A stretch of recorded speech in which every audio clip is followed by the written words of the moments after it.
Joining me now is a man not known for sitting on the fence. He passionately opposed the invasion of Iraq, and now he feels that Hezbollah is justified in attacking Israel. The Respect MP for Bethnal Green is in our central London studio.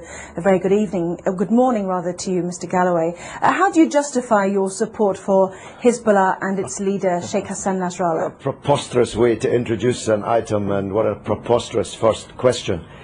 24 years ago, on the day my daughter was born, and I've just celebrated her 24th birthday, I had to dash to the maternity hospital to see her given birth from a mass demonstration in London against the Israeli invasion and occupation of Lebanon. Israel has been invading and occupying Lebanon all of my 24-year-old daughter's life.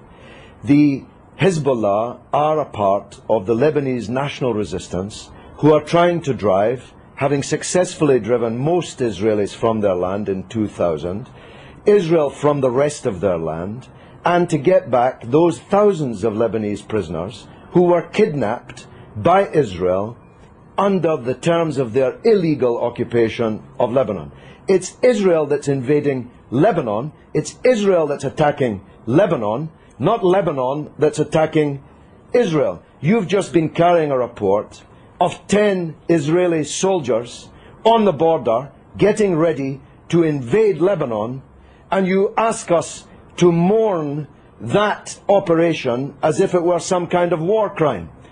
Israel is invading Lebanon and has killed 30 times more Lebanese civilians than have died in Israel. So it's you who should be justifying the evident bias which is written on every line on your face and is in every nuance of your voice and is loaded in every question that you ask.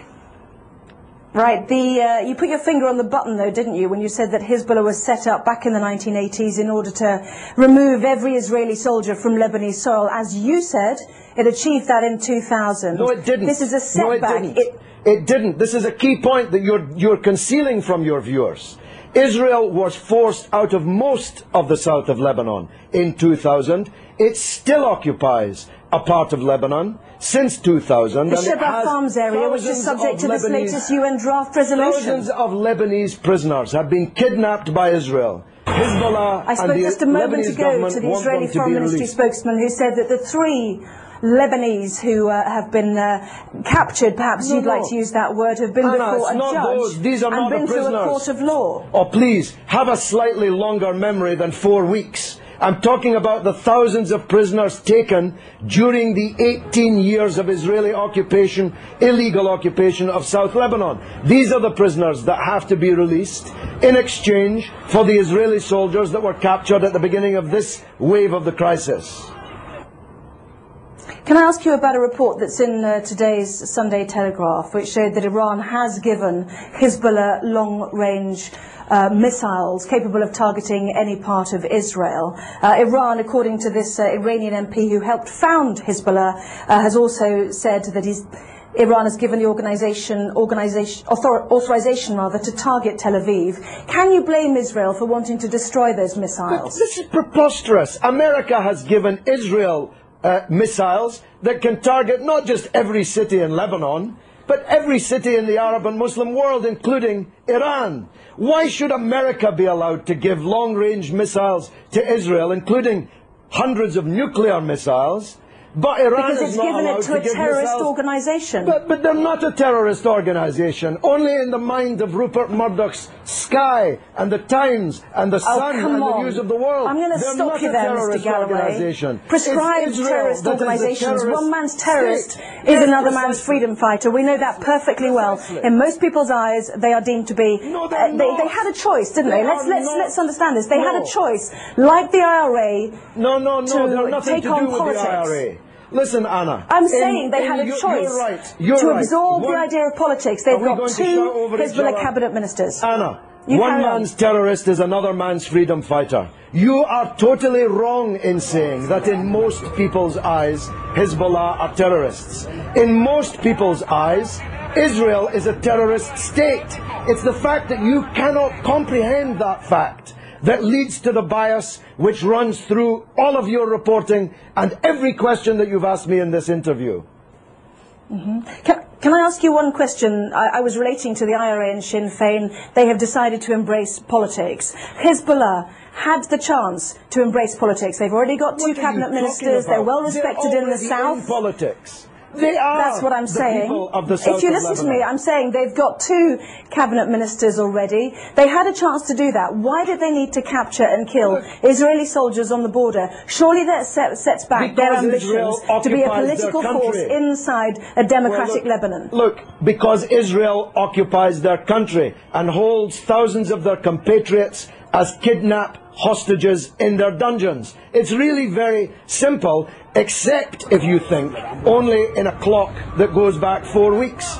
If you know, and you're old enough to know better, that this origins of this conflict are not 4 weeks or 4 years or 14 years, but are decades old. You want people to think that the crisis started when the clock started ticking on Sky News. No, I don't. I don't the people in Lebanon I want to ask you I want to ask you one final question. Do you think that the 4 weeks that we've seen, as you mentioned, the 26 days of this crisis, has set back Hezbollah's ambitions? Not only are Israeli soldiers now over the border... Let me finish. Would you mind letting me finish, please?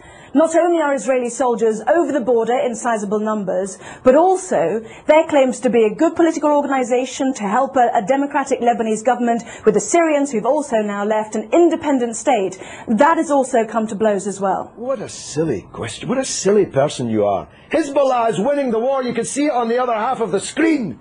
Hezbollah is more popular today. That was not my question. Hezbollah is more popular today in Lebanon, amongst Christians, amongst Sunnis, amongst Shiites, amongst all Arabs, amongst all Muslims, than it has ever been. It's Israel who's lost the war, and Bush and Blair, for politically organising the war, who've lost politically. This is a defeat for Bush and Blair and Israel. Everybody but you can see it. Let me separate out that question then. Is it a setback, given that Hezbollah was set up in order to get Israeli soldiers off Lebanese soil, that there are now more Israeli soldiers on Lebanese soil than there were 26 days ago?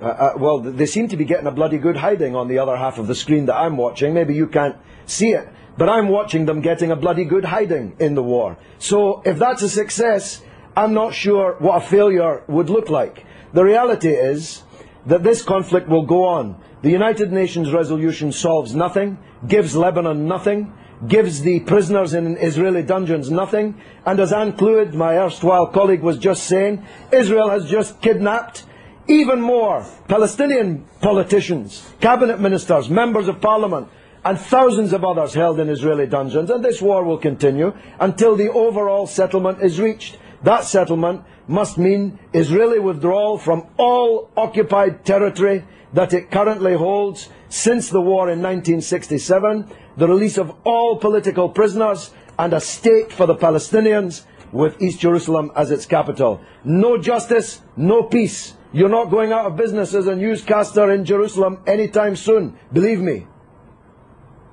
Well, as usual, you have prompted a huge email response, both for and against you, Mr. Galloway, so we'll leave it there. I have to say that some people might find it offensive when more families are mourning their dead to hear you say that it was a bloody good hiding. So you don't give a damn. You don't even know about the Palestinian families. You don't even know that they exist.